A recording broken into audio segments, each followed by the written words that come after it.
Got Your Back Pod Stream is brought to you by Mr. Dirk. From casual wear to suits and formals, Mr. Dirk helps you find the perfect fit with the right look for any occasion. Step up your wardrobe at MrDirk.com.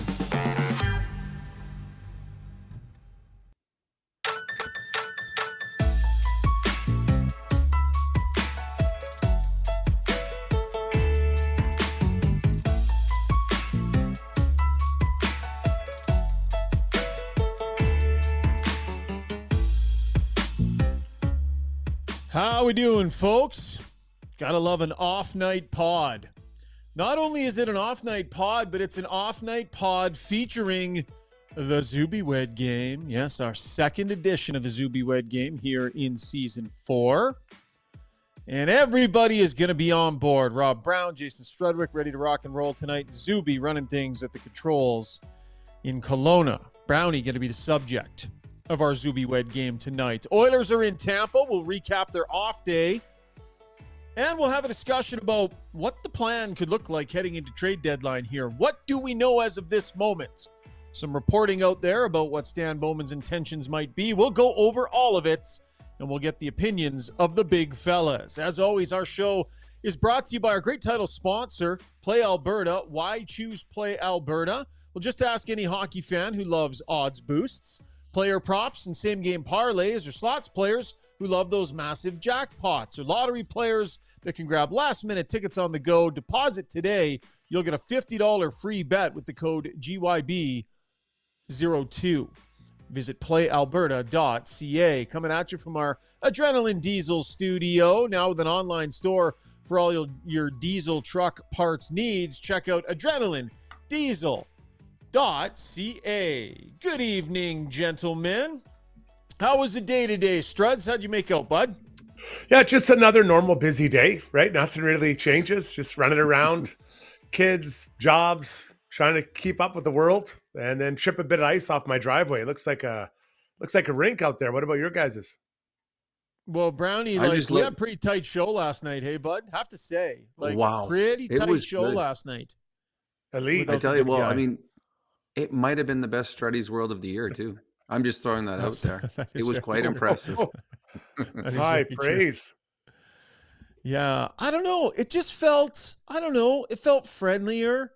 You know, I didn't feel attacked all the time. I felt like I was in a safe place on my own show, which I liked. I don't know. It just had a good feel to it, Brownie. I liked it. Well, the only thing I was a little intimidated because it was the first time that we had someone better looking than us on the show. So that was a little intimidating. But yeah, Noodles. No, I mean, Noodles, that looker. No, I mean, some people like to play golf. They know they can beat every time, and others like to be challenged, right? It just depends how you guys want to play this. Like, I'll be a lamb. I'll just roll over and take it and be gentle. Or I'll challenge you guys to raise your games up, right? That was a terrible sequence you just put together. Hey, Zubie, hop in, buddy. Apparently, you got a story for us, guys. Apparently, Zubie had some bizarro world dream. So, Zubie, in a couple of minutes, run us through, was Struddy in the dream? I feel like Struddy might have been in your dream last night. No, actually, Struddy was a notable omission because it was the first time I've had a work dream. Oh, that's not true. You just reminded me. I did have that other dream about showing Struddy some graphics or something at my house. But in this one, this is so bizarre. I remember a lot of details, so I'm going to try and lay it out as quick as I can. For some reason, the Washington Capitals are showcasing Jacob Chikrin at an event in Penticton. They're skating him with a junior team. And there's a bunch of scouts there and a bunch of media there. And Got Your Back is doing a live from there. And for some reason, it's you and Dustin Nielsen. And I'm there to produce on the spot. And we're about half an hour before we go live. And you and Dusty are setting up your laptops and all your gear and stuff. And I look around, I have nothing. I have no gear. I didn't bring anything with me. And I look, we got half an hour before the show starts. And I say, oh, shoot, Shogger. I'm like, dude, I'm going to run back to the hotel. I think in my mind, it's 10 minutes away. I'm going to run back to the hotel and get my stuff. And this is very true to who you actually are. You're like, hey, buddy, don't worry about it. No big deal. I can push the buttons. And I'm like, Shogger, that's crazy. If I'm not doing that, I'm doing nothing. I don't have my laptop. I don't have my switcher. I don't have audio, anything like that. So don't worry, I'll go. Well, if you know anything, if you have a dream where you've got a timeline and you have to get something done, then that's where everything went completely off the rails. I have to drive up a ridiculously steep hill to get out of the arena that has no driveway. I drive the wrong direction for a little while. I realize I'm supposed to be playing in a hockey game with my kids at the same time, and all of this, like, I end up all over the Okanagan. I can't remember if I ever even made it to the hotel to get my stuff. And I woke up with a splitting headache and I felt bad. Wow. And I woke up with a splitting headache. And there's even more detail than that, but I won't get into every last one. But that was the gist of just one of those terrible dreams where I couldn't get back to help dream analysis. You and Dusty do the show. Struds, little dream analysis, Brownie? Yeah, I'm not very good at interpreting dreams. I don't even know my own. Brownie, you seem a little bit, well, you're much older, much wiser. I mean, good point by you. Well, I was a little offended that he noticed there was an omission, a huge omission when you weren't in the dream, but I didn't hear my name in the dream either. That wasn't a big omission that I wasn't in the dream on the GYB podcast. That's some a good other point. guy, Dusty Nielsen's there, but it was really the big omission. Struds, you weren't there, and I'm sitting right here in the middle, like right I wasn't there either. Words hurt. So, I mean. Sorry, pal. I guess I wasn't expecting you on the road crew. In my mind, I wasn't expecting you on the road. Oh, now I don't get to travel with the team either. I'm kind of interested. It's really weird. I feel weird that I actually am upset that I wasn't in your dream. Oh, sorry, pal. Yeah. Next one. I'll try harder. We'll get your name in the title, Brownie. We'll get your name in the title. Then you'll be in the dreams too. I feel I'm a little wondering about this Dustin Nielsen thing. Like, have you been in discussion with Nielsen recently in a work way? Or are you absolutely not? I mean, I've threatened to poach some of his talent, but I can't. Is he coming to get you? No, that's the most out there of all the little references that were within the dream. That's the most obscure out there. I've only even met him once doing this. He was on doing this show with us one time last year. That's my only contact with him.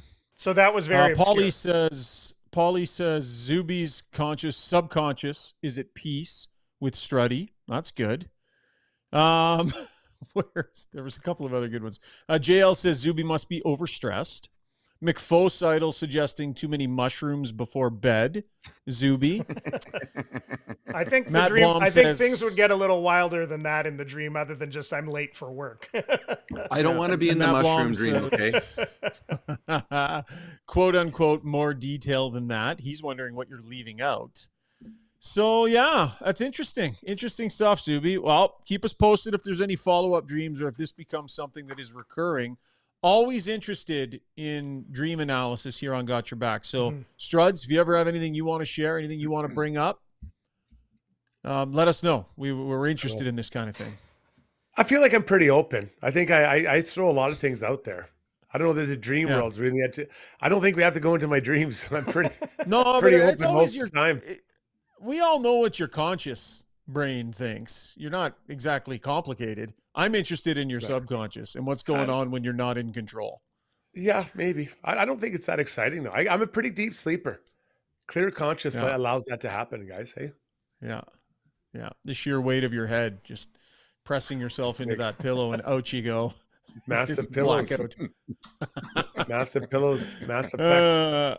All right.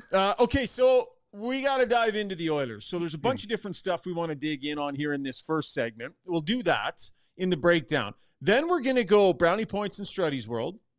Then we're pushing takeaways. Sorry, Chris, over at Martin Motorsports. But we're doing the Zubie Wed game, so we can't do that second in the show. We got to push that back, right? Make people wait for that. So we'll have the Zubie Wed game coming up after Brownie Points and Struddy's World. And then lots going on around the league, so we'll take a couple of laps. We'll talk about potential trade targets. We'll focus on a defenseman. I think we even got it in the system tonight, don't we, Zubie? We do, yeah. We do indeed. Oh, so we're packed. Let's get to it then. Our breakdown brought to you by the Alberta Ram dealers. The 2025 Ram 1500 Motor Trend's Truck of the Year. Visit your Alberta Ram dealer to get into this award-winning truck at a competitive price. Capable, stylish, powerful Ram. All right, Struds, because you were not on the show last night, we haven't been able to get your sort of big picture analysis on what's gone wrong here since the break finished. They've dropped back back-to-back games, they've given up a pile of goals. Defensively, they're a mess. And so we'll just update people. Practice today. We'll get to the lines in a minute. But Struds, give us your big picture thought on just how bad it's been since the break. Yeah, and my prediction was wrong. I thought that the team was kind of dragging into the break. I thought that they'd come back refreshed, kind of revived and refocused, quite honestly. And we could speak to the group and to individual players, and that hasn't happened. And I thought that Sunday was a continuation of the game we saw Saturday, and in some ways a continuation of what we saw before. Just a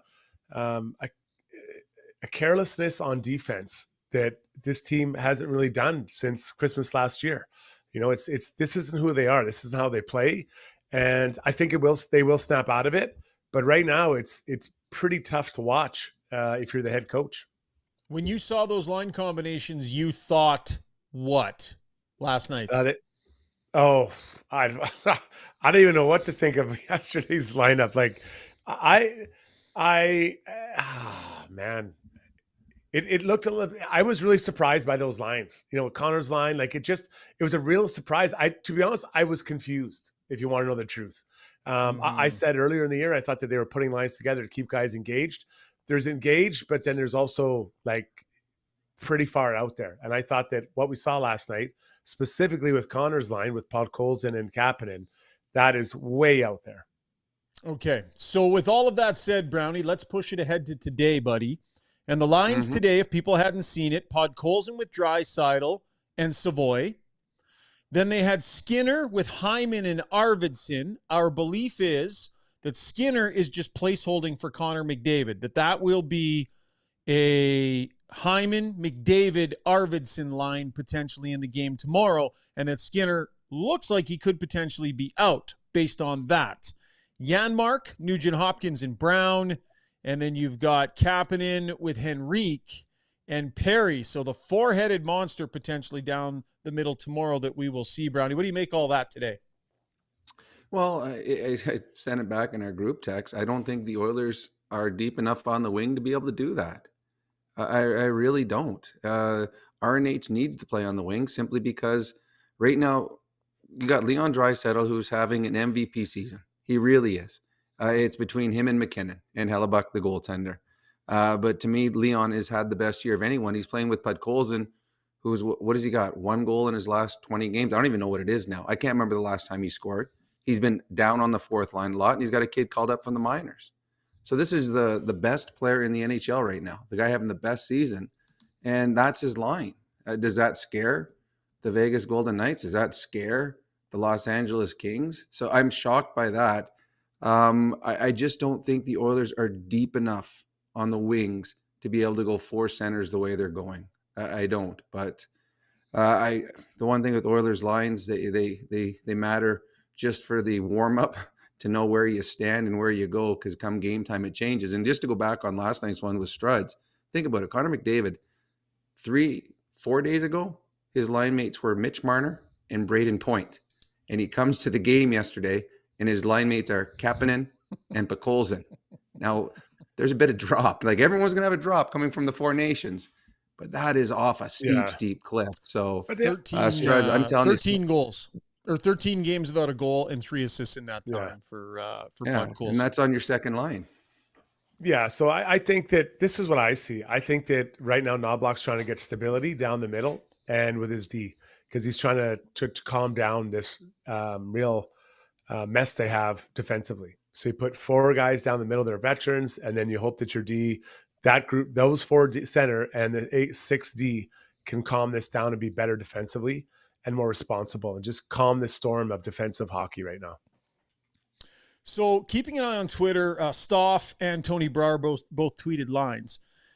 Now, it sounded like they mixed up the pairings a little bit, and sometimes it's hard at practice to tell exactly what the plan is, but both of them indicated that Stetcher was more in the mix than he had been recently, and in the mix on the pairing with Darnell Nurse. So could we see an Emberson based on the both of those tweets? I wonder what this will mean for Ty Emberson. I'm not sure what the answer is. I would not be advocating for an Emberson scratch.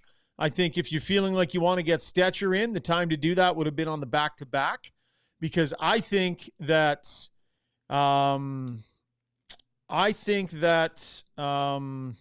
goodness sakes, his name is just fell completely out of my head. 36. Look, no. Looked as bad. Klingberg. John Klingberg looked as bad in the second game as he has this entire time. Back-to-back Struddy did not work for him at all. Yeah, no. So I'm telling you guys, we're going to see 7 defensemen in Tampa Bay. Write that down. Write that down in your diaries tonight, everybody.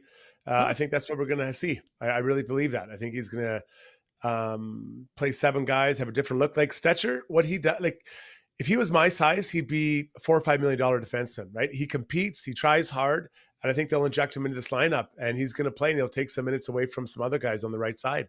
So I'm calling for 70, even though that the big guy doesn't like it. Big guy being Knobloch.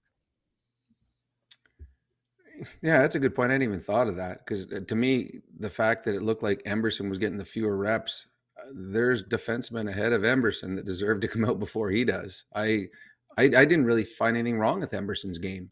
To me, he's a guy that if you don't notice him, he's doing his job. And there haven't been any glaring mistakes. I mean, Klingberg got beat a couple times, as you alluded to, Schauger. Back-to-back games seemed to affect him. Bouchard, he's been a shadow of himself this year. On the right side, Emberson's been the most consistent. Now, his ceiling isn't near as high, but he's certainly been the most consistent. So I would have been shocked and surprised if he was pulled out. So I guess maybe it is 7 defensemen, because pulling Emberson out, I don't think does anything for the kid's confidence, because you're pulling out a kid that's playing quite well. So that would have really surprised me. Let's get to the Weiss Johnson sound box. Weiss Johnson's offering 10% off any new furnace installed before March 1st. You got to get on that right away. Should you need to replace your furnace, mention you heard it on Got Your Back. When you book your estimate, you'll receive 10% off your new furnace price. Visit weiss-johnson.com today. Weiss Johnson, whoa. Darnell Nurse asked about the confidence of the blue line and how they pull themselves out of it. Yeah, I don't know. You've been around our team a long time. This group is pretty resilient. This group has a lot of confidence. We're not going to quit on ourselves or, dismantle the way we think of ourselves based on a couple of efforts. With that said, we also know that, we got to get back to the approach of taking it one day at a time and just, conquering that day and being the best we can in that day, and the rest kind of takes care of itself. Meantime, Chris Knobloch. Yeah, we just need to possess that puck a little bit more. But then when we are checking, we're not going to have the puck the whole time. But when we are checking, collectively, we got to get into spots a little bit faster, because if you give anybody time and space, they'll make plays. We got to put pressure on some more on the opposition to force them into making poor decisions with the puck. And they're still going to make plays, but they're going to make a lot less. And when they do make that play, you just have to tip your hat and say, nice play, and move on. But okay, so getting set for the Tampa Bay Lightning tomorrow night. Gentlemen, want to go a little bit bigger picture here and dive into some of the trade discussion. So Spec had an article with Stan Bowman today, a bit of information coming out of that. And then Frank Saravalli with an appearance on Stoff's show, where he talked in some detail about an upcoming episode of his pod, Frankly Speaking, in which he interviewed Stan Bowman. The headlines from this, basically these two things today are as such. And we've been talking about some of this here on the show. Apparently, Bowman flat out said no when asked by Frank on this show if he was going to be adding a goaltender. Just gave it a flat out no. Now, meanwhile, in Spec's article, Spec noted that while Bowman wouldn't rule out the idea of bringing a goaltender in. So hearing it a little bit both ways between those two pieces of information. We can get to that. The other one, you guys, is this Evander Kane stuff. This is highly problematic. As of right now, I don't believe the Oilers know if Evander Kane intends on playing games this season or not. I don't know either way, but my gut is at this point, they don't necessarily have an answer from him. And guys, this is significant for their trade deadline plans, because texting back and forth with Hart Levine, our good buddy over at Puckpedia, who does an amazing job of tracking all this stuff. I'm here to tell you guys, if Evander Kane comes back before the end of the regular season, there is no cap space for the Oilers to do anything. It's basically dollar in, dollar out. So there's no, remember that whole idea of accruing this cap space so they could add a $2 or $3 million player at the deadline? That didn't happen. That ain't there. They gave a bunch of money to Klingberg. They've played with an extra player here and there. And so it's basically like you got to trade Jeff Skinner, or you got to get multiple guys down in order to add even a minimal cap hit to the Oilers. So the idea of adding a bunch of different stuff, guys, if Kane's coming back, it ain't happening. Well, I read the articles and I hear what you're saying, but I am absolutely stunned and shocked if they don't know. I really am. And I've been, Struds, you've been at points of your career injured. I've been injured in the National Hockey League. You're talking to the trainers daily, and you're going to their doctors, and they know exactly how you are, and they can tell, okay, you're probably about 2 weeks away, or you're 3 weeks away. And you do feel not part of it completely. And some teams I've been on, they don't want the injured guys around the rink. But at the end of each day, the trainers have meetings with the coaching staffs, and the coaches have meetings with the GMs, and they all know exactly where the player is along. Now, it might be a little different in the world today in hockey, but it would utterly shock me if Stan Bowman doesn't have a very sound idea of whether or not Evander Kane's going to play before the season ends or not. There would have been conversations with his agent. There would have been conversations with the medical staff. I would imagine there would be conversations with Evander Kane. I read the articles and I know what you're saying, Chagar, but in my experience, they would know exactly, because as you said, the Edmonton Oilers, I'm not saying their Stanley Cup hopes are riding on this, but the makeup of the team going into the playoffs is certainly on the back of whether Evander comes back before the first game of the playoffs or not. So I'd be stunned if Stan Bowman right now doesn't have a pretty clear idea of where Evander Kane stands. Struds? Just to chime off you, Brownie, to not to put words in your mouth, but in Brownie, in my experience, it'd be highly unusual for this to not be decided already. Highly unusual in our experience. I remember I'd get hurt now, not as hard, but you'd say, okay, 6 weeks. We hope to have you back by January 18th. Now, this was a long-term thing, but by January 1st, you're going to be skating. By January 10th, you're in battle drills. By January 15th, you are doing the test that coaches would have, and then you play the 18th. Mm-hmm. That's how dialed in it would be. Now, there could be setbacks and drawbacks, and this is different. I know this is a double surgery, so it's a little bit different, but it would be highly, highly unusual to not have these discussions ongoing all the time. Coaches checking in with you. How are you feeling? Where are you at? How's he looking? How's Strudwick skating? How's he like? It would be so for them not to know. I have a hard time believing that. And if they do, then it'd be very unusual. And I can't comment as why it'd be because I'm not in that room. But in my experience in Brownies, it'd be very, very clear. Very clear. Yeah, this has been an unusual situation with an unusual sequence of events, from, a set of significant surgeries to all of a sudden an additional surgery piled on top of it, which then stalls the rehab from the previous surgery. And all of a sudden timelines become a little bit more ambiguous. So I've been working on this. I've been trying to get some answers. I've been trying to figure out if there is clarity. And what I would say is that the lack of an answer, I think, is indicative of some things. I will paraphrase. So I think David Staples is the one that wrote this article in the Journal today, but this is basically quoting Frank from Stoff's show today. So, and Frank recently did speak with Bowman. And so basically what Frank had to say today was like, people in the fan base have sort of provided the wink, wink. Oh yeah, of course there's a chance he could come back. Wink, wink. But really he's going on LTIR. Isn't that right? And Frank says, no, that's not the truth. The truth is the Oilers, they don't feel very comfortable about this situation one way or another.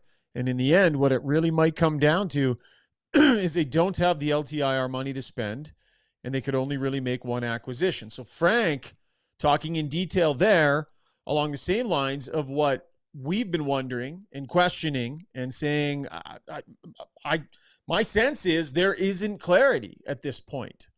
So as odd as that might be, The other thing is maybe there is clarity, and maybe he plans on trying to play before, maybe he plans That's on my trying to play prediction. before the end of the regular season. Maybe that's what what I'm the predicting. clarity is, and they're waiting to see how the skates go. But bottom line, if Evander Kane drops onto the Oilers roster before the end of the regular season, it decimates their ability to improve this team at the deadline. Like, they have to now you're having to attach Jeff Skinner to get him included in deals. Now you're having to move money out. Like, I'll read you exactly what Hart's comment was to me. So I said to him, so let's say they wanted to add $2.5 million in salary for a defenseman. And this is if Kane comes back. If they sent Savoy down at the deadline, activated Kane, they'd have $150K in cap space with 22 guys, which can fit about $685K annual cap space. So you could trade for a player with $685. They don't really exist. So to fit a $2.5 million D-man, they'd have to clear 1.8 cap hit. That could be Kapanen, Stetcher down, and then you're at 21 guys and totally capped out. So now you're whittling the roster down, and that's to add 2.5 in a D-man at the deadline. So point being here, guys, if Kane comes back, this idea of like, hey, go get Greenway and grab a top six forward, and any talk about goaltending, forget about it. It is a dramatic swing, Struds, between him being back or not. Yeah, and so they're going to have to, they'll have the clarity. And I like your point there. Maybe they do know. They do know he's coming back, and there'll be a quiet deadline. The guys that the Oilers have currently on the roster that you want to move aren't going to be all that appetizing. I mean, Skinner has 11 goals. Like, that's pretty decent, for $3 million. And you think of the opportunity he's gotten here. So maybe there's something, but he has control of what he wants or where he wants to go. Yep. The other element, too, is as of the 28th, Kane's no trade comes off, and he provides a 16-team green light list. So that's about to happen. He has to provide a list of 16 teams that he would agree that the team can trade him to. And so here's the other catch, guys. You can trade, like, once he's off LTIR, I mean, you can trade him. And if he's playing in games and if he's rolling, I think then there's maybe a better chance you can trade him if teams see that he's practicing and see that he's playing in games and such. So I'm not sure what the strategy is there in terms of potentially moving him if he comes off LTIR and ends up getting into games and that sort of thing. So, there's a lot to be determined here, Brownie. Yeah, but he wouldn't be coming off before the deadline. So how are teams going to see him play? So, yeah. So no one's going to see him play. So they're right. To me, it's a salary dump. If Kane is going anywhere at the deadline, it's a salary dump. You're getting rid of his contract, and someone's taking the contract, and you're paying them to take his contract. I honestly, my gut feeling is Kane will play before the end of the regular season. That's just my gut feeling. And I've got zero insider information on that, but I just feel that's just the way it looks for me right now. I think he would want to play, and that guarantees him a spot in the playoffs then, because now you're not going out and spending money on a $5 million player. Yeah. Oh boy, it's going to be interesting. Bowman, I guess Frank mentioned that Bowman's hoping to have clarity by March 1st on what the situation will be with Kane and the likelihood that he can play. Eyeballing that kind of in and around that March 1st timeline. So we'll see if maybe, we hear a little bit more once that timeline hits. Okay. What do we got? Struds, you got a relentless player for today? I do. You got somebody to go with? Okay, let's shift our focus off of that. We'll get to our relentless player now, brought to you by You Can Youth Services, an Edmonton charity that's relentless in providing possibility for the youth in our community. Mental health, the foundation for growth and success and the key to thriving, not just surviving. They got 2 in-house counselors providing free therapy sessions. Their youth have support while they navigate their struggles and rediscover their strength. YouCan.ca is the website. What do we got today, buddy? Well, the Winnipeg Jets are my relentless player of the game. Of the day. They had it took them 33 shots, I believe, to tie the game with like 26 seconds left in the game. by our boy Morrissey. And then 2 shots in overtime, Scheifele scored a win at 2-1. And with that, that's their 10th win in a row. These guys are absolutely rolling Crazy. right now. 10th win in a row. That if isn't the clear definition of relentless, I'm not sure what is, boys. Yeah, They're good hockey going, club. Brownie. Yeah, they are a very good hockey club, and they had a little bit of a blip. And this is the one thing for all Oiler fans watching: the Oilers are having a bit of a down. There's about 12 games where they have not been as good. The Jets had a bit of a down period too, where they weren't good for a stretch. But when you start the season 15-1, you don't notice it as much in the standings. All teams will have those bumps. The best teams have fewer of them. Winnipeg's good, and it's one of the things that you have as an advantage. And this won't make Oiler fans extremely happy, but sometimes you run into goaltenders on the other team that are having a great night, and the Jets did tonight against San Jose. But when you have a really good goaltender in your net, that allows you to take 33 shots or whatever it is to score your first goal. And that's what the Jets did tonight, because they had a guy Hellebuck in their net say, all right, that guy down there is good. I'll hold the fort until you guys can find the back of the net. And eventually they did. Right on. All right, that's our You Can Use Services Relentless team of the day. Zubie, hop in, buddy. You went a little bigger picture with our DeBoer's Golf Shop and Fitting Center YouTube poll tonight. So if you're fired up for the upcoming golf season, head down to DeBoer's. They got 2025 equipment from TaylorMade, Ping, and Callaway are all coming in. Get ahead of the fitting rush. Get your appointment scheduled today. 5311 99th Street in Edmonton. Zubie, I left it wide open for you tonight, buddy, for a poll. So where did you land? Yeah, just thinking a little bit about one event coming up in the NHL and one that just happened in the NBA. And the question is, what's the most overhyped and under-delivering event of the Big Four North American sports seasons? I gave the options of being the NBA All-Star Weekend, which of course just went down. The NFL Draft, which is huge in the States, of course. People get there's lots of talk and chatter and mock drafts always going on for that. The NHL trade deadline I put in there, as it's been mixed over the years. And MLB, I have to say, I found it harder to come up with one for the MLB, and probably why it's lagging behind in the early votes here. The MLB Home Run Derby, which it seems like there is lots of talk about who's going to be in it, and then it's just like 400 dingers on the night of, and like, okay, and then they give somebody the trophy, and it doesn't seem to quite deliver. So that was the question tonight, going across a few different sports and just seeing what the people think is overhyped and under delivers. And to go back to Kane, I could say this for Ask Us Anything, but a couple people wanted to know, I think we may have mentioned this before, about is he allowed to have a conditioning stint in the AHL? I believe so. Yeah, I mean, I think he needs to. He needs to agree, right, Struddy? Yeah. And then I think at that point, he's on your cap, though, isn't he? At that point, he's on your roster. He's an active player on your roster. Yeah. Yeah. So you got to have him up and running. Yeah. Okay, good stuff. That was our breakdown brought to you by Alberta Ram Dealers. We're going to take a quick break here. When we come back, we'll get to Struddy's World and Brownie Points and the Zubie Wed games. Tons of shows still ahead here on Got Your Back, presented by Play Alberta. Right back. So at Timberhouse, our guiding philosophy is naturally inspired living. We believe that through design, we can solve problems and enhance people's lives. We follow biophilic design principles in all of our builds to incorporate natural materials, natural light, to enhance all the spaces in a home. When you have your space perfectly reflect who you are and what you value, and it's made well, we think that that just leads to better living.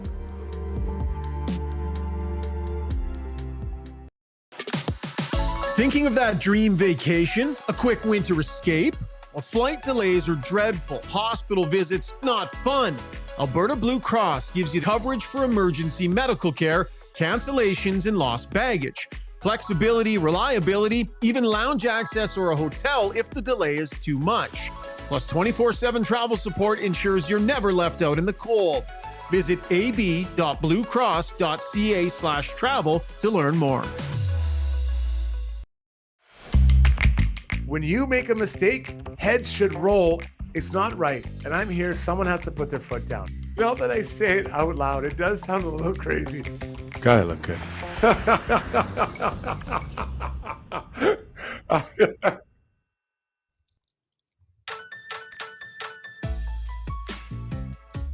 Yes, it is time for Struddy's World, brought to you by Timber House Developments. If you need a little extra space for the in-laws, their garden suites, perfect for keeping them close, but, not too close. Designs are unique, anything but cookie cutter, and the experience of building with Timber House is second to none. They'll treat you like family, build you a great house or garden suite, and take care of you for years to come. Visit timberhouse.ca. Struddy? Don't know if you're going to be able to outdo last night's. Noodles was in storytelling mode in Struddy's world. Great. I'm sure I was a victim there. Okay, so, there's a lot of hot talk about bringing in a goaltender, and I get it. It's, it hasn't been the best weekend for the guys, and you kind of look back on some of the previous games and what's happening. There's a bit of a soft spot for specifically Skinner. Well, something you got to think about.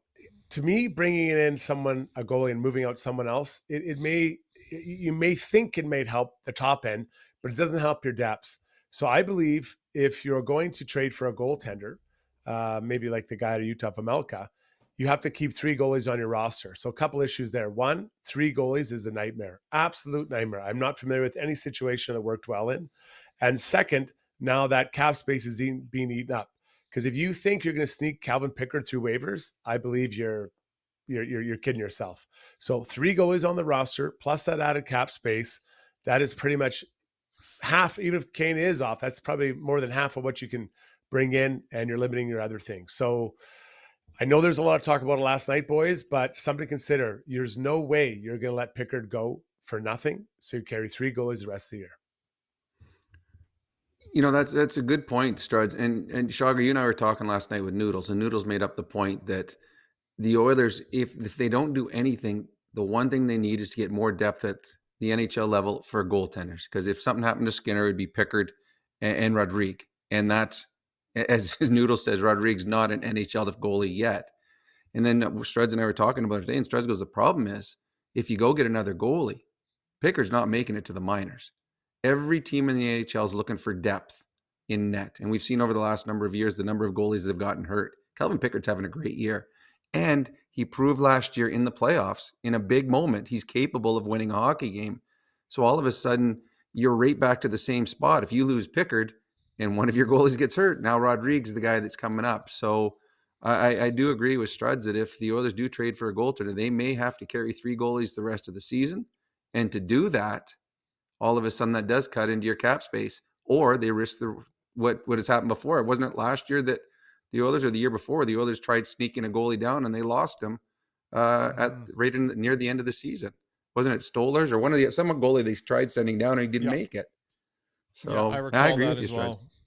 Yeah, we got into the discussion pretty heavy last night on the goaltending front, Struds. I mean, bottom line, there's been a drop off here for Stuart Skinner this year, and his numbers against the better teams in the league are not good. I pulled them yesterday, like the top 10 teams in the league. The numbers are not very good. His goals saved above expected, he's down in the 70s this year, where he was kind of mid-30s last year. Like it's been a drop off. I would say not as significant as Bouchard, but enough that if you're in charge of this team and you're looking at it, he's making you question things in a way that you just didn't want to have to. You just did not want to have to. And my gut remains the same, that they're not going to make a meaningful change on the goaltending front. I'm standing by that. But I do think that these results have kind of pulled out the megaphone on this topic a little bit here, Struds, for the last month or so. Yeah, and I understand it. I get it. I do think that he finds a way to correct it. I truly feel that way. But I also don't believe that there are other goalies out there that I know that are much, much better than him. And then show me the team that traded for a goalie at the trade deadline that really made a big difference outside of Dwayne Rollison.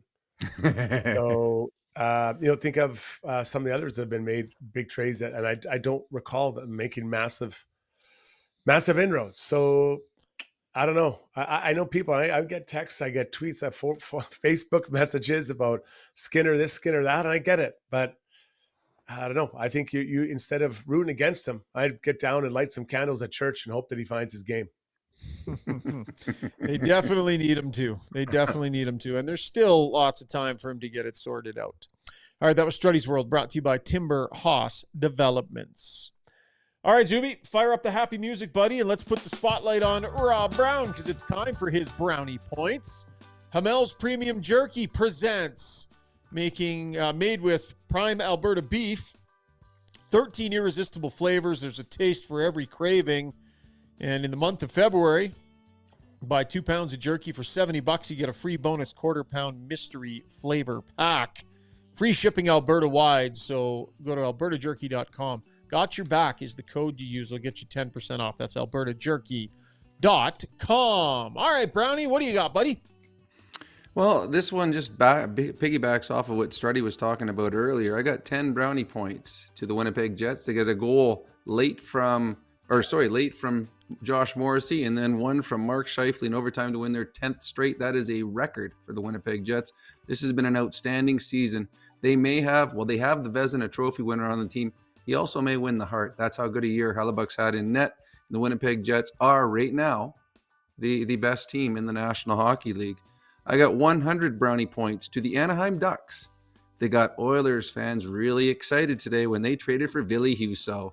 All of a sudden, there's rumors everywhere that they were getting Husso because they were trading Gibson to the Edmonton Oilers. So good for the Ducks to get the Oilers fans excited about a minor league goaltender. I got -3 brownie points to the refs in the Red Wing Anaheim Duck game the other night who missed the vicious hit to the head from Trevor Zegras on Michael Rasmussen. No penalty was called. I watched the video.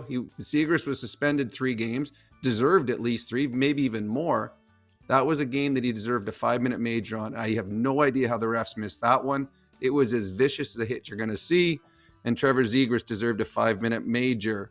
I've got -44 brownie points to my good friend Zubie from omitting me from his gummy-infused dream that he had the other night. I'm a little upset that I wasn't there in his bed with him in his head. So I'm a little sad. So -44 to Zubie. So he's in the negatives on the season. And the last one, I got 11 brownie points to the NHL trade deadline. About 13 games ago, Stan Bowman's job was to find some depth players, maybe a depth forward, maybe a depth defenseman, maybe even find a third-string goaltender. But since the last 12, 13 games, and the Oilers have been under 500, and a really, really bad defensive weekend for the Oilers, Stan Bowman's job just got a little bit more complicated. So, ladies and gentlemen, buckle up. The next 11 days are going to be a lot of fun. There's going to be a lot of rumors. There's going to be a lot of talk. And on March the 7th, we will see what the final roster for the Edmonton Oilers are going to look like as they try to win Lord Stanley. And that, my friends, are tonight's brownie points. All right. Zubie, you actually did a little bit of a dive into Stan Bowman's history at trade deadlines and such. And what would the headline be from what you discovered? I guess it would be that he traded for Johnny Oduya twice. It's not much. Not overly active, right? No. Like, wasn't a guy that would go out and load up. Not that he had a lot of cap space with those guys making all that money, but wasn't overly aggressive a lot of years in and around the deadline. Yeah, Kimmo Timonen and Antoine Vermette, that was in 2015. Those were probably his biggest acquisitions. Mm-hmm. He brought back Andrew Ladd at one point in time, didn't pan out for them that year. It's very... Then you can see where they turned the corner to being from a buyer to a seller. And then he started making some bigger deals. But yeah, it was, he added Kim Janssen and Nick Leddy in 2010. That was the first year they won the cup. I mean, that was it. That was in, and that was in February, well in advance of the deadline. Johnny Oduya, I mean, Timonen and Vermette, those were the big ones. I don't think they won that year either.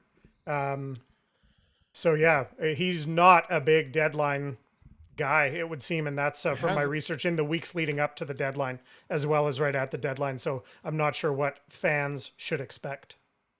Well, and it didn't have a ton of cap space back then to work with, and might not have much in the way of cap space this year to work with. So we'll see which way it ends up going. Okay, let's grab a break, Zubie. When we come back, the Zubie Wed game. You know you want it. You need it.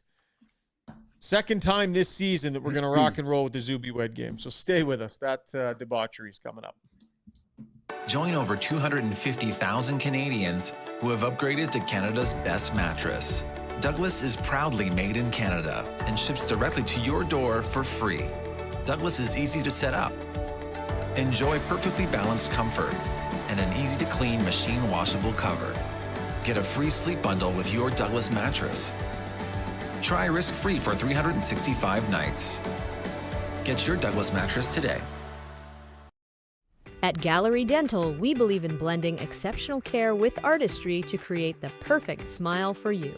From routine cleanings to advanced cosmetic procedures, our team is dedicated to providing top-notch care in a relaxed and comfortable environment.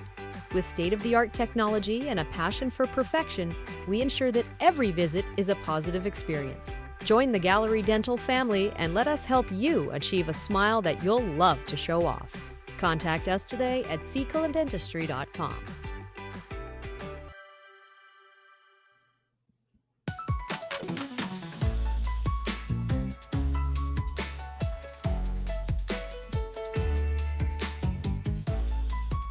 Time now for takeaways brought to you by Martin Motorsports. If you want to sail the snowy trails or carve up bowls of powder, there is the new 2026 Skidoo model to give you that extra dose of adrenaline. Born and made right in Canada, Skidoos are made for Canadian winters. Reserve your 2026 ride today at Martin Motorsports and get an exclusive 4-year warranty on select models. Visit Martin Motorsports today on the south or west Edmonton side of town or online at martinmotorsports.ca. And as advertised, time for the Zubie Wed game.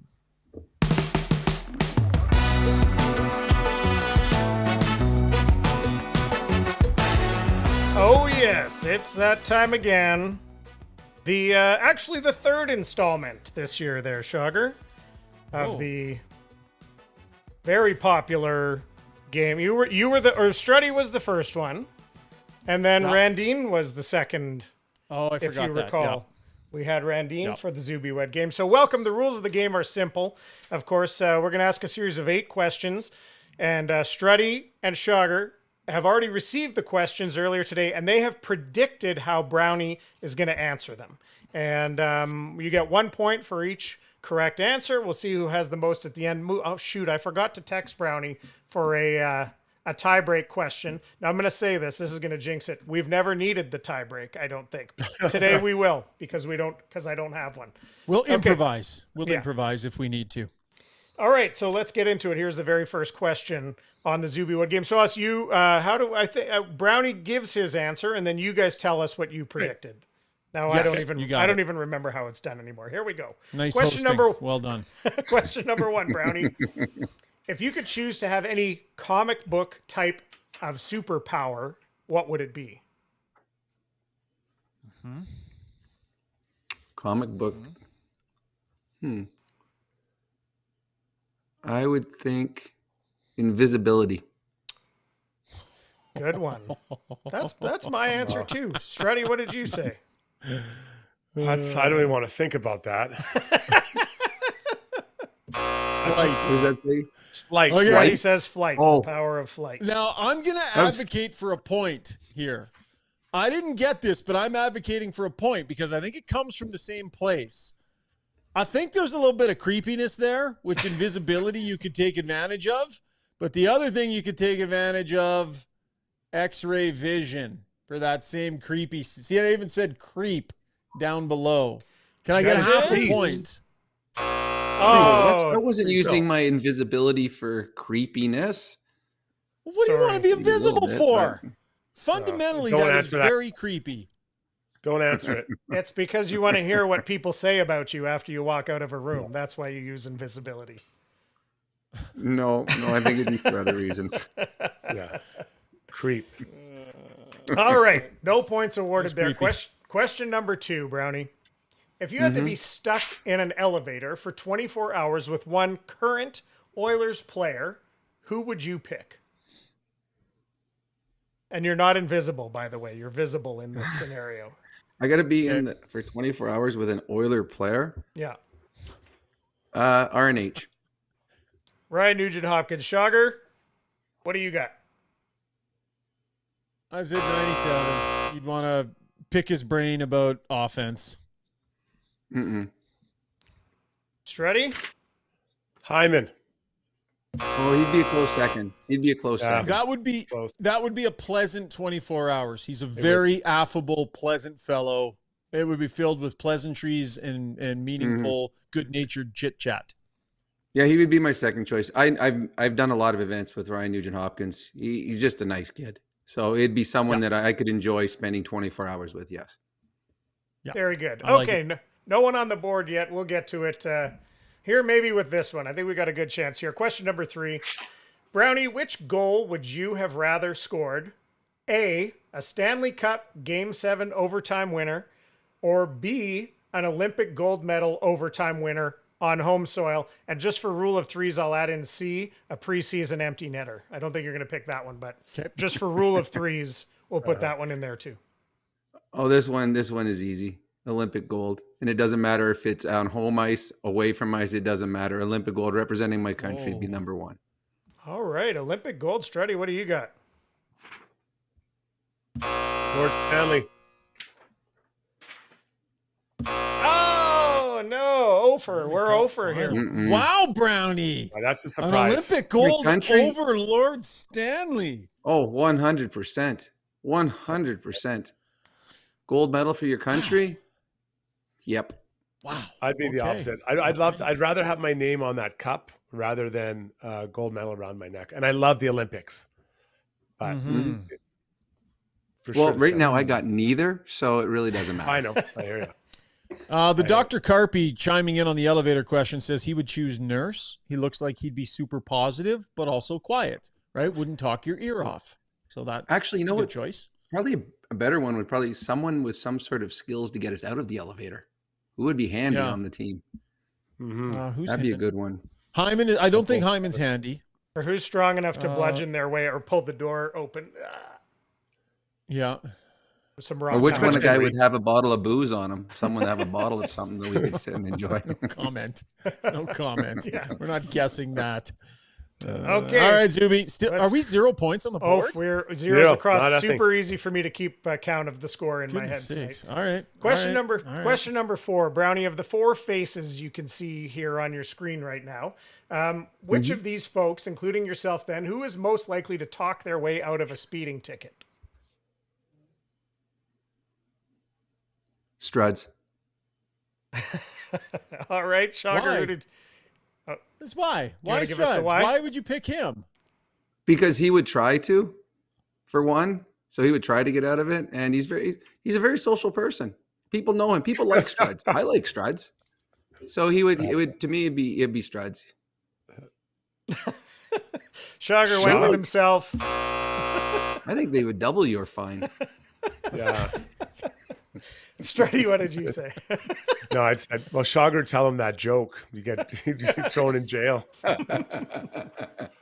I had Brownie. Oh my goodness. Oh, himself. Yeah. I would take it because I'd be pissed at myself. By the way, did I talk on this pod about me trying that joke again on a different group of people, or was that just in our group chat? No, you talked about it. On the pod I did? I believe so. I think you did. So I told you all about the whole group of people in the Uber and the Uber driver that laughed. Okay, just wanted to make sure that was on the record. Okay, continue as you were. Is that an Uber driver that works for tips, or is it a different type of Uber driver? Kreutzer says you guys are complete strangers to each other. I agree. We are. Fair observation, Struds. All right. Okay, question number 5. Brownie, this is going to be a tough one to match on, so still no score, but I think this is a good question. Brownie, if you could delete one overused sports cliche from the world's lexicon forever, what would you choose? What would it be? Going to war. That's a good choice. Because I'm guessing two guys going out on a hockey rink, it's really not quite like what war is. Yeah. We're not. That's a good point. What did you say, Struddy? I like that one. This one, back checking.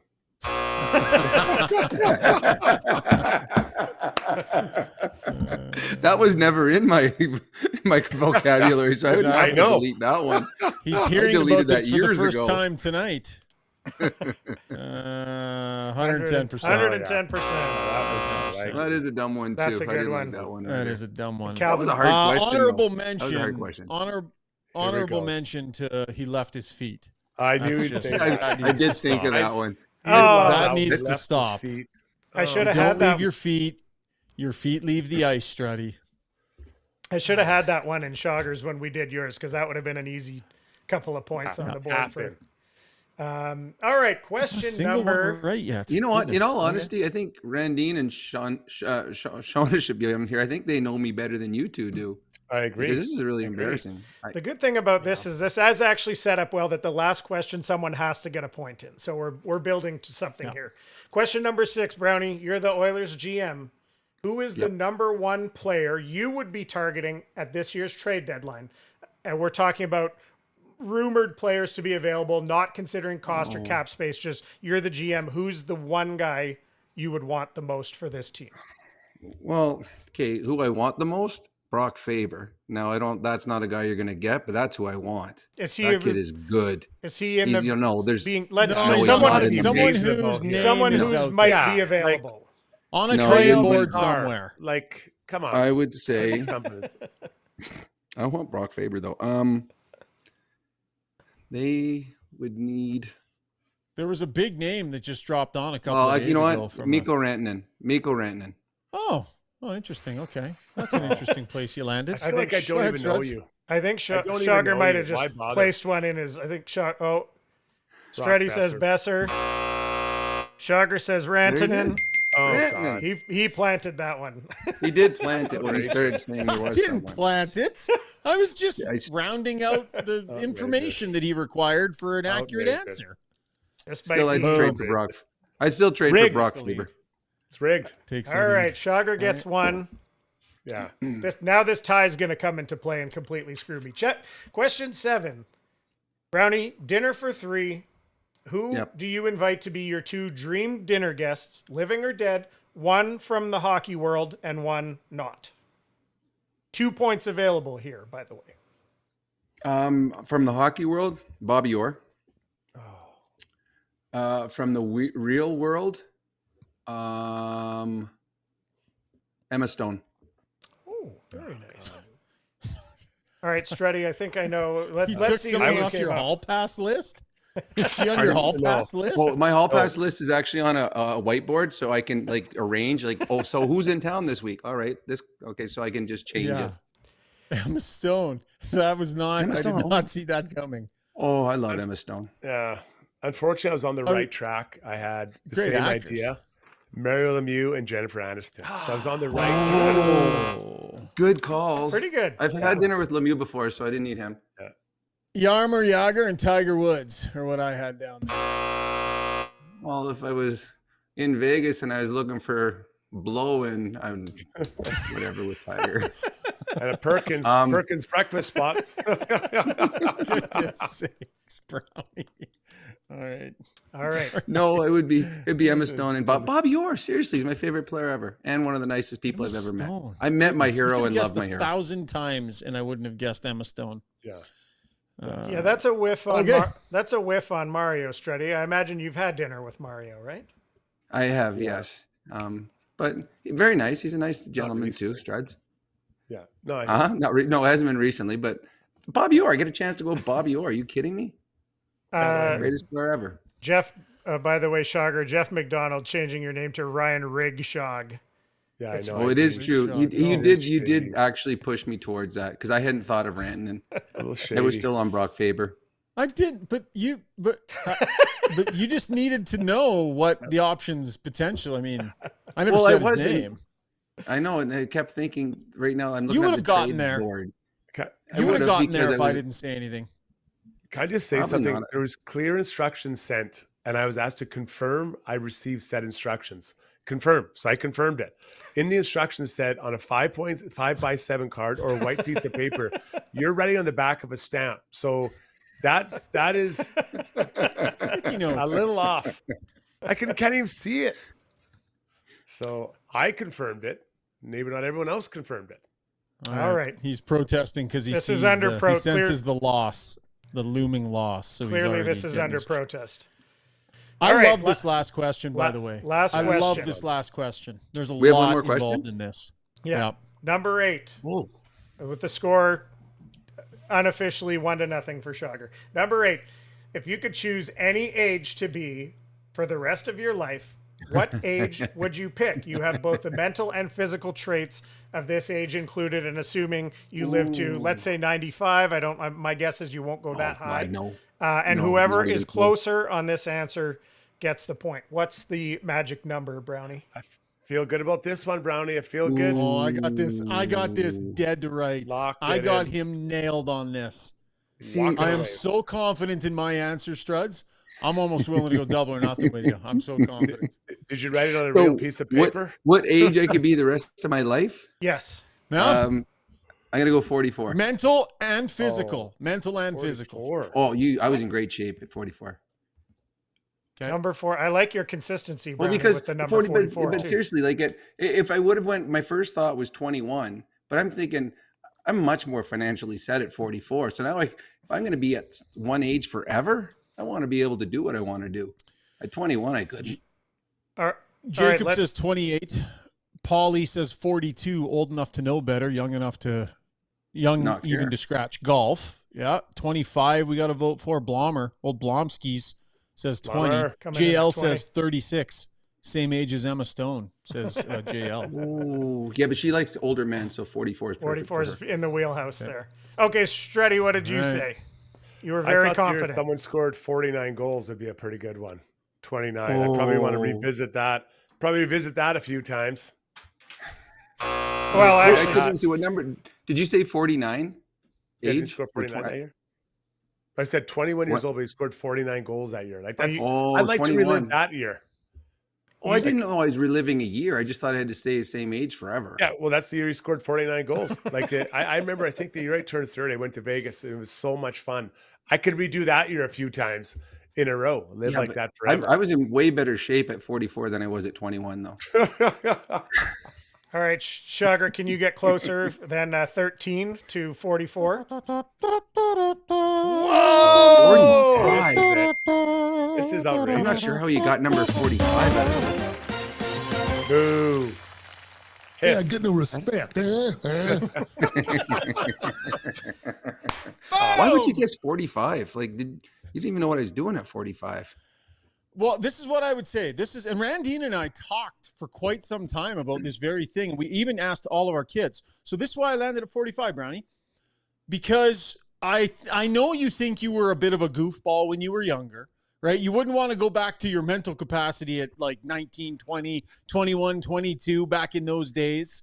You've gained a lot of wisdom in your older age. You've gained a lot of perspective that you wouldn't want to sacrifice. But you also don't want to go too old because our bodies are starting to break down a little bit. So I figured 45 was a perfect sweet spot between the older, wiser Brownie and a body that still played ball with you. So 45 is where I landed. I like that. Incredible. That's me getting to know my friends, Struds. That's me getting to know wow. people because I pay attention. No, I think I injected my own views into this too much. Right? Like 20s were pretty fun. I would take a stab at doing that for the next 60 years. Zuby, what would you do, buddy? I feel like I like 29. I don't know. I guess you get into the nuts and bolts of would I still have my kids and stuff? Because obviously my kids and my wife are a huge part of my life, and I love having them around. But for me, yeah, being like mind and body, I guess I felt like 29 was that's kind of a good spot to land. Oh, you do know though. Struds didn't even think about that. No, There was not actually, a kid on the planet at 29, Struds, was there? well, no. But if No, actually, close. Struds, if we were 21 our whole lives, we'd have a lot of kids. Yeah, you'd be busy. You'd be busy. I would just like to try to be. I'd take a stab at that. I mean, 20s were pretty fun times. Yeah. And they were. I don't know. They were, yeah. Don't you feel like you're older and wiser and kind of you understand the world a little better? You're a little more chill. Like you just have a better perspective. You'd have to forego that. Like you have to take on the mental capacity of that age as well again. Yeah, I'd be very comfortable. I was very mature 21-year-old. You know, you think about it like it's pretty fun. You guys are reminiscing You about just your want 40s. the hair back. No, You I just want the need to hair shave my back. head. I just think how good you feel when you run. I could run for years. I was like a deer, stay up all night, have fun, get up, work out the next day. Like I just love it. Was so much fun. Now you look at your elliptical, or I look at it, I'm passing out. That's too hard. Like I think I'd take that energy of the 20s one more time for the next. I love my years. 40s. It would feel good. I seriously, Struds, I love my 40s. They were that was my favorite decade. All right. Well, do I get a belt or do I get a crown or what? We got to figure out. You got something. this. Look like an oven mitt. Get an oven mitt. Does anyone do that? All right. That's the Zubie Wed game and takeaways brought to you by our good friends over at Martin Motorsports. Great question, Zubie. Good job. Brownie, you're done for the night, buddy. Thank you. Fun to me. Okay, see you guys later. Maybe All right, Struds, see you, you buddy. want to call me later. Call me later. We'll I'll talk text about you. me. And We'll thank talk. you. Appreciate Text that. you. Bye-bye. See you, buddy.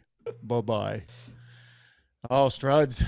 Man, are the defeats piling up? This must get annoying for you. Like golf course, Zubie Wed game. Like you just running up a deficit here with me.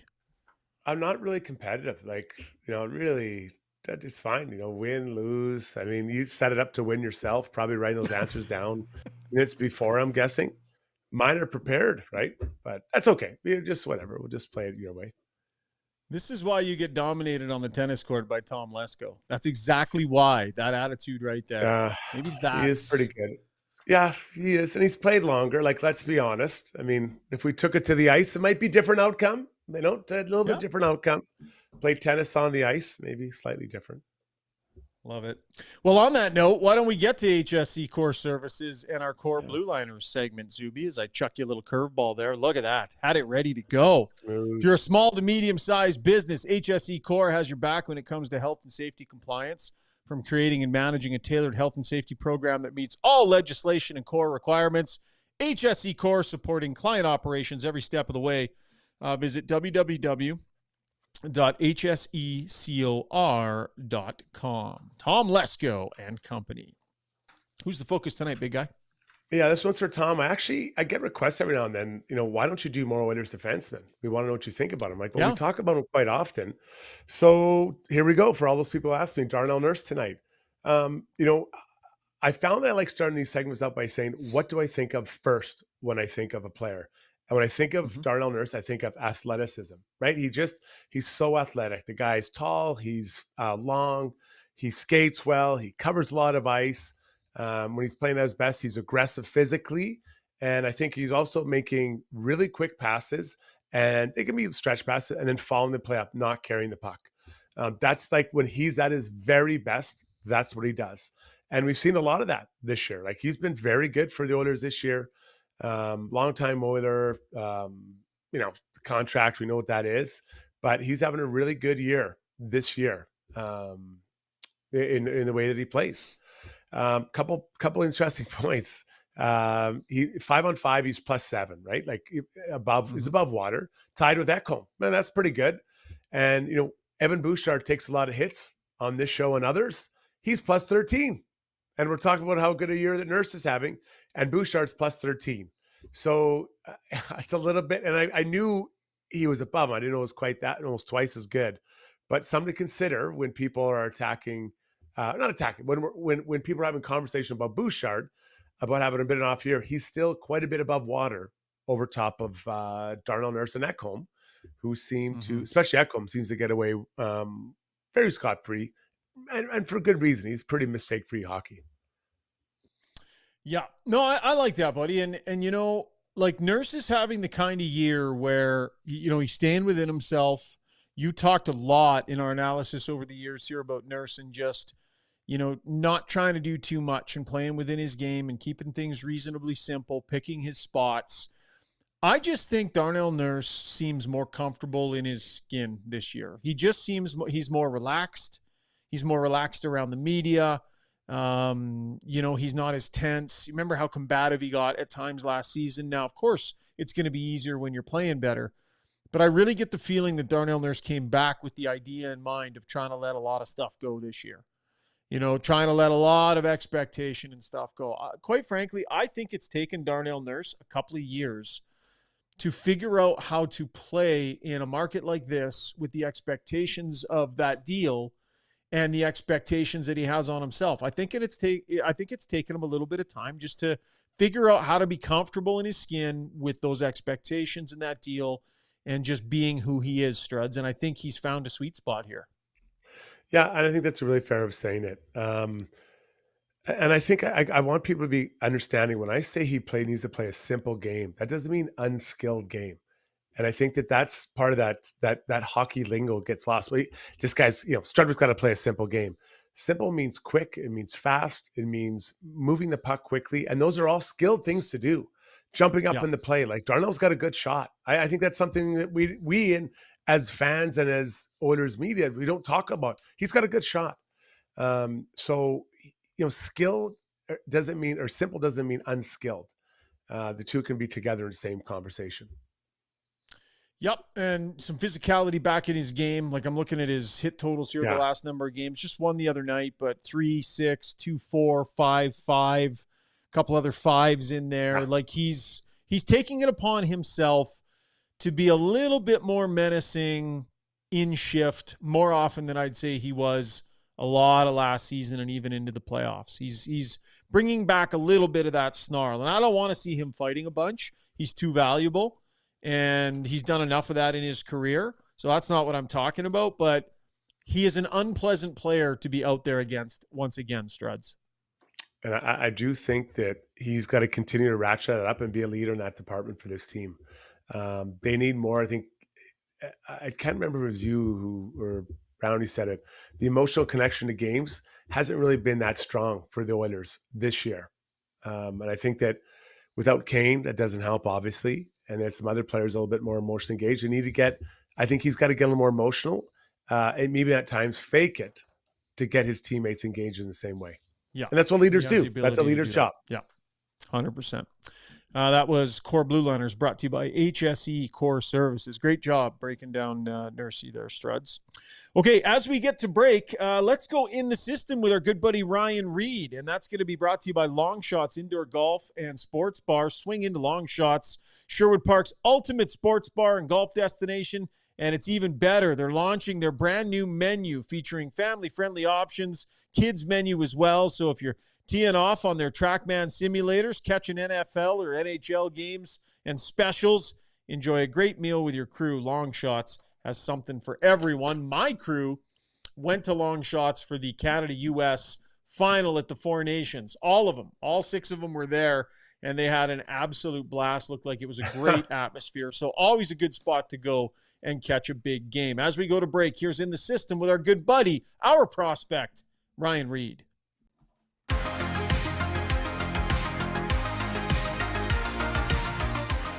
The Bakersfield Condors dropped their 6-3 game on Saturday with a 5-4 loss to the San Diego Gulls despite multi-point games from Derek Ryan and Seth Griffith. They each posted a goal and an assist.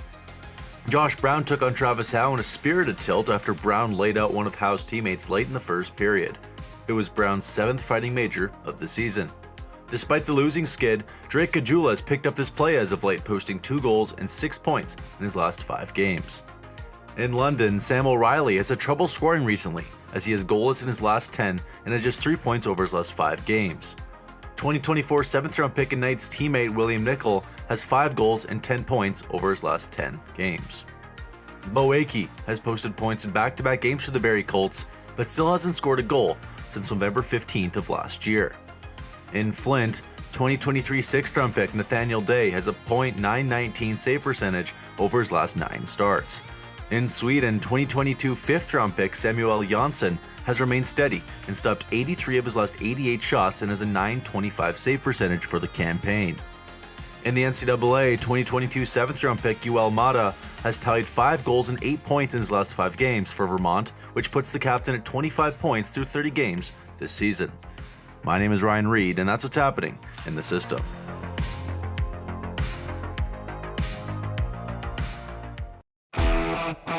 Specializing in heavy-duty commercial truck powertrain repair, performance, tuning, and part sales, Adrenaline Diesel's professional team is ready to assist you with all of your needs, from the simplest oil changes to engine conversions, overhauls, and engine modifications. Featuring an all-new online parts store and machine shop to manufacture, replicate, or repair parts, visit adrenalinediesel.ca.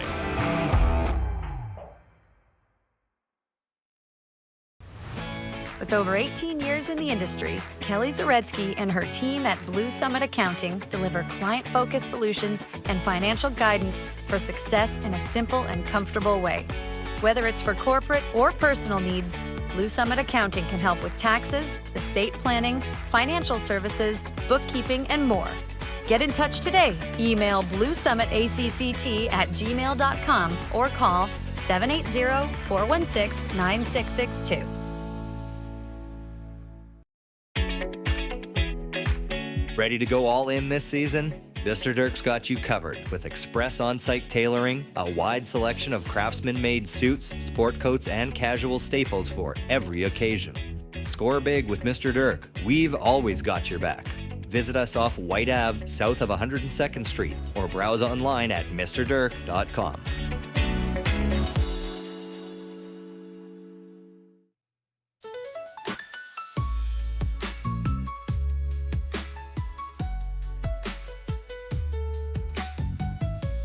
Love these remixes, Zubie. Let's take a lap, shall we? Brought to you by Acon. If you're a skilled tradesperson or construction professional looking for work in Western Canada, they want to hear from you. They got jobs looking for skilled tradespeople and construction professionals to join their team and start building what matters. Join Acon by sending your resume to trades@acon.com. That is trades@acon.com. Okay, Struds, where are we putting a focus on tonight, buddy? Yeah, let's take a look at the Florida Panthers. Speaking on his weekly radio show on AM 560 down there in Florida, Paul Maurice said that updating Matthew Tkachuk's injury, got a groin injury at the Four Nations, that he will be playing with us this year. So I don't know when that means. They're not sure, but he will be playing with us. Groins are tricky. I haven't never had that problem myself, but I know guys that once it starts, it can be very difficult to get it managed or calm down over the course of a regular season. You usually need the off season. Yeah, I was in the building and watched his last couple of shifts, and he did not look right. He took a couple of weird strides where he almost lifted his leg way up and kind of spun it around like he was something just was not right.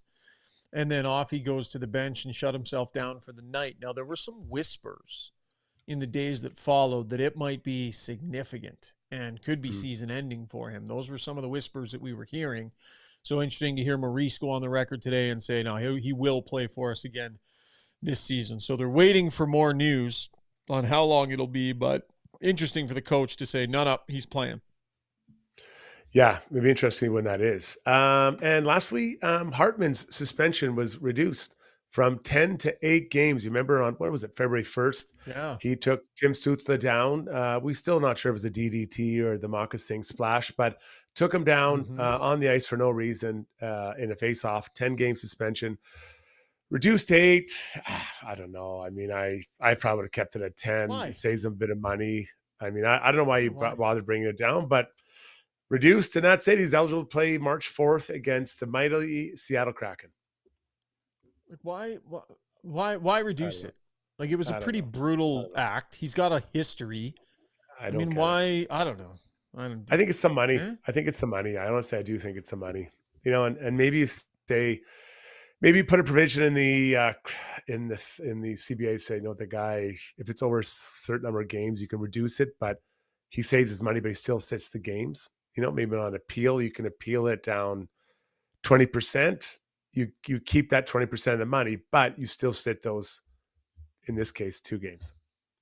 5th suspension of his career and 4th since 2023. And Bettman is the one that heard it.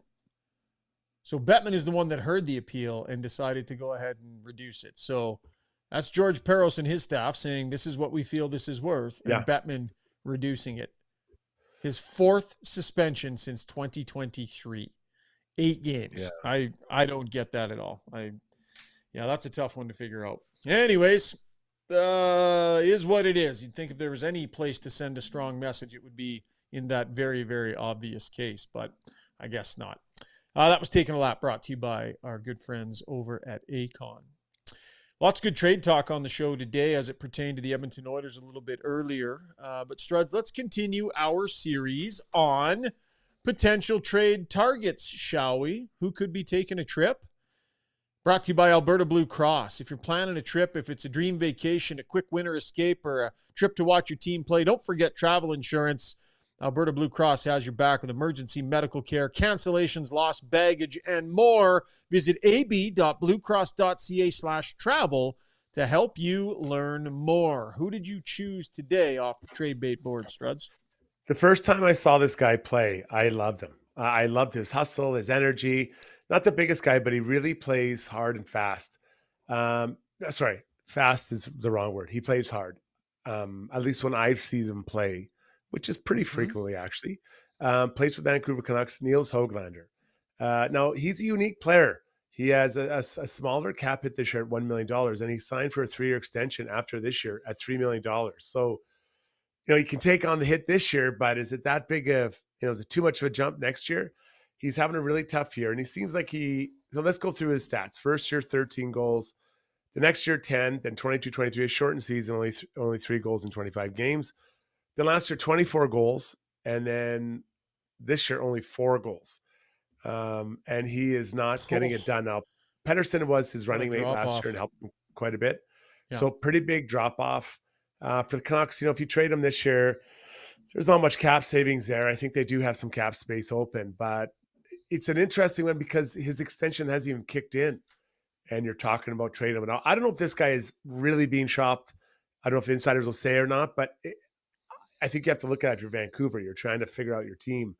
But I do like Niels Höglander, and maybe consistency or lack thereof might be a challenge for this player and the team trying to get him. Be interested to know what the Blomsky-nator thinks about the potential for a Höglander deal. Old Blomsker. That is a dramatic drop-off, Struds. Yeah. 24 goals last season to 4 this year in 53 games. Where's his shot totals here? Whoa. Did he shoot 20% last year? He shot 20% last year. Holy snap. So you knew there was going to be a regression. He's down to 7.1 right now. 10.3 the year before when he just had 3 goals in the 25 games there. So yeah, he shot the lights out last year. But I mean, I guess you can sort of look at the turmoil in Vancouver and, Pettersson's drop off. That's going to have an impact on some guys around him. When a guy that's on the ice that much that you play with sometimes falls off to that degree. Oh, no doubt about it. But he's an interesting name that is out there. And I think that the 3-year contract extension, I think that hurts. If it was just this year, I think there'd be a lot more interest because you're not taking on the risk. Taking on 4 years of this guy, and I know this year's a short year. To me, that seems like a pretty big one. So I think that anything you're trying to get, I think you're dumping the player. You're not getting a 5th rounder you're getting or something, or a 6th rounder, right? It's just about moving him. Yeah. All right. We'll see if Niels Höglander will be taking a trip, courtesy of our friends at Alberta Blue Cross. Okay, Struds, we're going to get to Ask Us Anything in just a minute. Zubie, why don't we take a quick second here and wrap up the poll, and then we will get to our scoreboard and Ask Us Anything. So where did people land on your rando question of the day today, buddy? What's the most overhyped and under-delivering event of the Big Four North American sports seasons?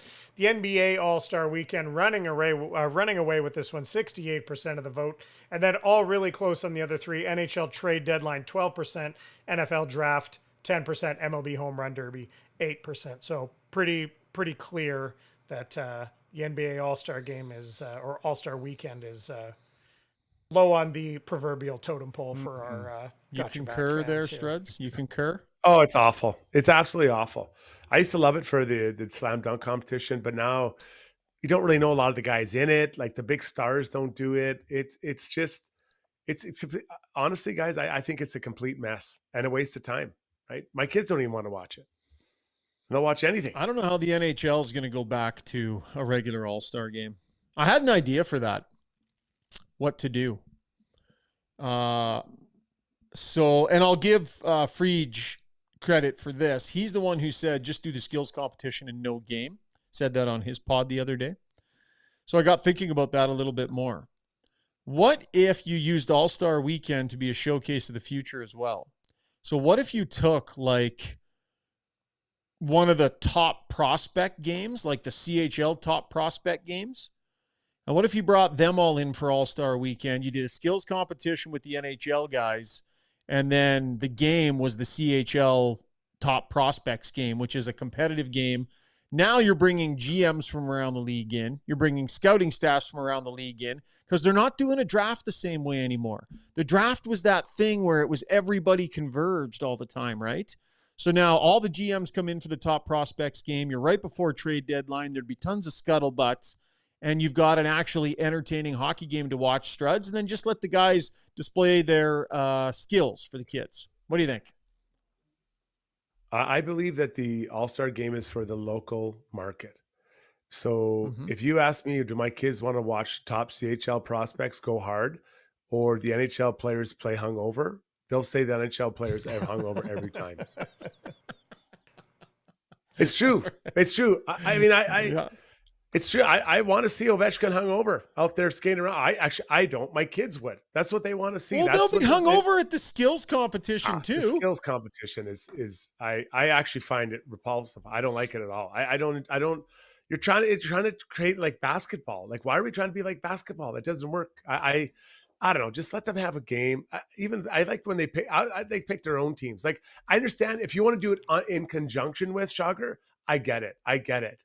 But kids aren't going to want to come and see those guys. They want to see their NHL stars playing a game. It's not for the kids, dude. It's for the sponsors. It's for the sponsors. They want to come in. They want to rub elbows with the big names. They all want to be there. Yeah. They're all going to be there. It's as much about the sponsors as it is about the kids in the local community. But the fans don't care about the sponsors. What the fans don't care anything about the sponsors. They want to see their stars playing. So when I turn on TV, I don't want to see the top CHL player playing. You know, I last night I went and watched the guy in Medicine Hat there. Oh my God, I'm saying Tony McKegney, but I know that's not his name. McKenna. And it was great. I loved watching him in that space.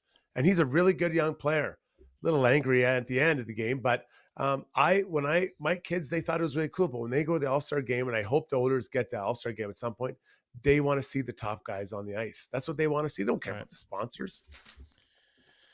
All right. Yeah, that was our poll brought to you by DeBoer's Golf Shop and Fitting Center. Struds, grab your scoreboard there, buddy. We already talked about the Winnipeg results, but there are some other ones on the docket tonight. Brought to you by Canadian Club. The CC Classic 18-year-old high proof comes in at 58%. Their highest proof Canadian Club Classic to date, full-bodied whiskey with aromas of caramel, toffee, spicy vanilla, and rich oak with a butterscotch finish. What else was going on out there? Well, this list is about as long as my list I got correct on Brownie World. So we already went over the Jets and the Sharks, 2-1 win overtime. And this is a pretty big game for the Oilers. The Golden Knights and Kings are going at it in LA. It's 1-1 about halfway through the game. Pretty big one. Pretty big swing for the Edmonton Oilers either way. The worst thing that can happen is both teams get points. Yeah, 100%. So... yeah, not ideal. If you're listening tomorrow, you'll already know the results of that. Oilers in action against the Tampa Bay Lightning tomorrow night. Then they've got the Florida Panthers on the 27th. Maybe as part of our scoreboard, I'll take this opportunity to remind people. So we'll drop a pod post-game tomorrow night, Struddy. And then on Wednesday from 12 to 1, episode 2 of Struddy's World. Got your back, Struddy's World. So that'll be Struddy and Zubie. And if you haven't heard about that or seen it yet, that is live on our YouTube and X channels. And then it drops in podcast form as well. And it's got its own podcast feed. So it's a different feed than this one.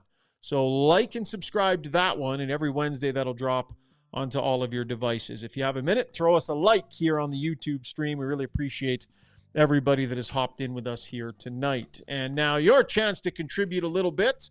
So let's get to our Ask Us Anything segment. Brought to you by Mortgages by Maria.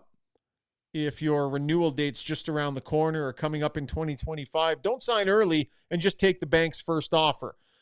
Maria Gallus at Mortgages by Maria will give you expert guidance and better solutions, flat out.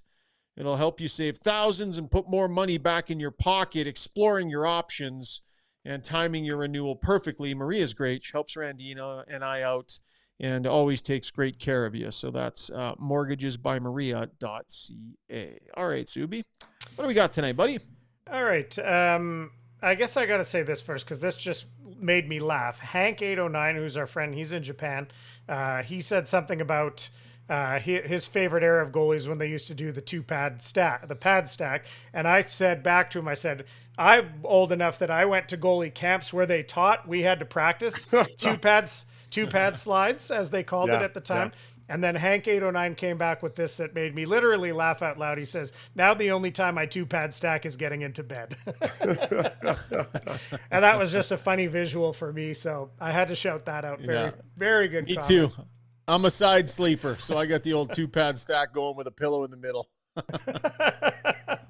Okay.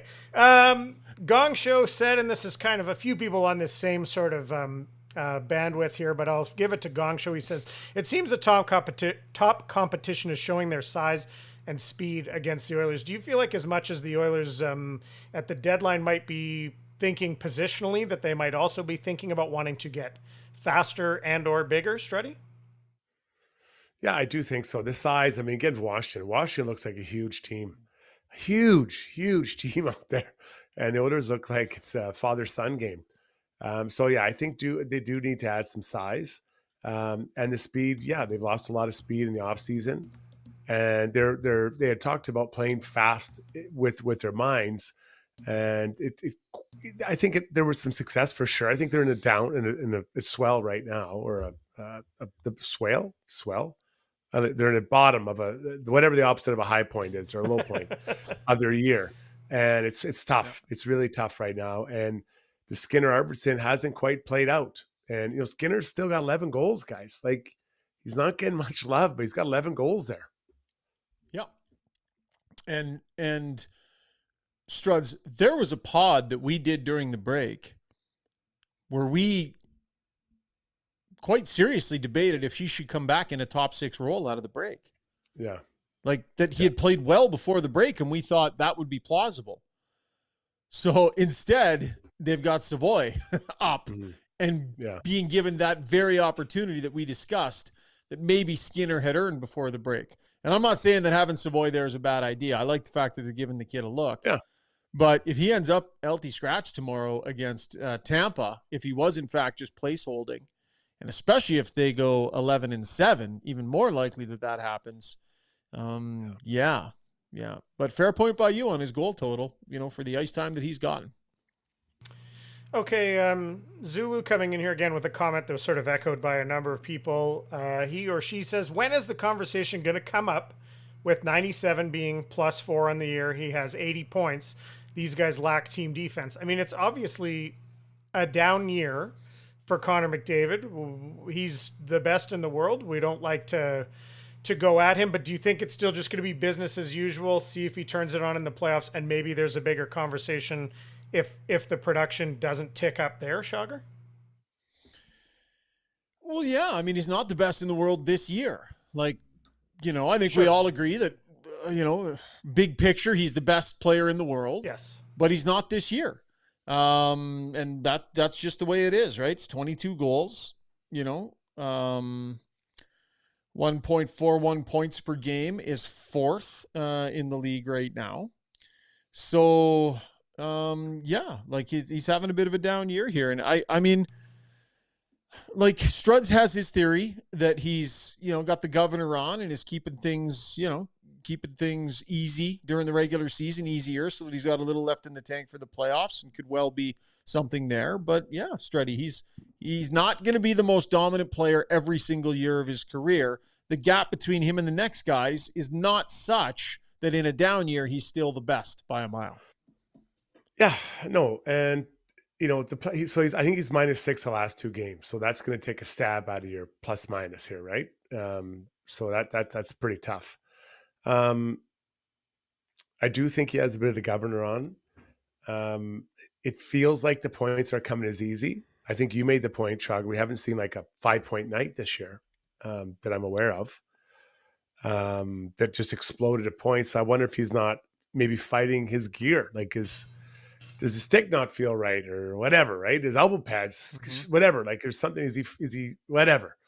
that level, it just little tweaks makes a difference. So maybe he's fighting some of that too. I don't know. 4 points. Once had a 4-point night. I think was his high water mark against the Columbus Blue Jackets. Just double checking that. But yeah, just 1 4-point night. Oh no, another one there against the New York Islanders. So 2 4-point nights are the most that he's had. Okay. All right, D-Rock, you guys might have talked about this a little bit. You were talking about lines in a blender, but D-Rock with a very simple question says, when is Hyman going to be back on McDee's line and stay there? It seems like a pretty simple solution to at least part of what's going on, doesn't it, Struddy? Yeah, it does.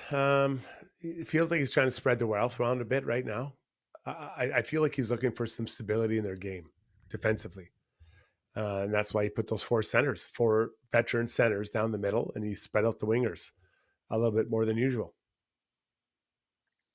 Yeah, I think he'll be back on the line tomorrow, but I don't guarantee that he's going to stay there. So based on lines today, it looked like he was going to throw them back together tomorrow, and we'll see how long it lasts. But this team's been at its best when those guys are together. So whatever else he's trying to figure out, whatever he's trying to extract from other players and putting them in different positions and Nuge down the middle and all this kind of stuff, at a certain point, you got to just give your big gun the guys he needs and let him go be the big gun.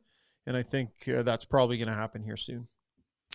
All right, last one, long show. So Paulie wants to know, are there rivals in the media? Arguments, strong tortorella exchanges, media calling out other media behind the scenes and such. Give us a glimpse behind the scenes. Shogger, this is probably more in your world, but maybe Struddy's witnessed some stuff too. The media tea. No, I would say that it's like any group. There's disagreements here and there. I think the Edmonton group, we all get along pretty good, I think. There have been a few disagreements over the years, a couple of little battles here and there. I've had a few. Nothing you're going to kind of go public with and talk too openly about. But what I'd say is I think we do a decent job of kind of dealing with it because we work together a ton. We're down there a ton. So when you got an issue with someone, it just, it kind of sucks if you let it linger. Everybody knows what's going on. So I think the group's pretty good at keeping it. More than anything, we have inside jokes. Like you won't hear it, but anytime there's a scrum and somebody starts to ask a question and somebody else comes over the top and cuts them off, that's a bit of a running joke that we have going. And sometimes we'll sort of plan that. Sometimes if one guy's struggling to get a question in, we'll purposely keep coming over the top and not let him in, not let him in, not let him in. Little stuff that you would never know. And then every time a guy gets shut down, I'll look at him across the scrum and I'll go, shut up. I'll mouth the word shut up. So there's lots of little things going on behind the scenes you don't really know about, but nothing really feud-wise, Struddy. Yeah, no, I believe you. I believe you. Fun group, hey? Yeah, they're nice guys. Yeah, no, I mean, it's different when you go from a player to a media, and your relationship changes, right? You from not adversarial, but kind of on different sides of the street, and all of a sudden you're on the same side of the street, like with Maddie or Terry Jones, stuff like all you guys, right? You kind of a little bit different. Your relationship changes.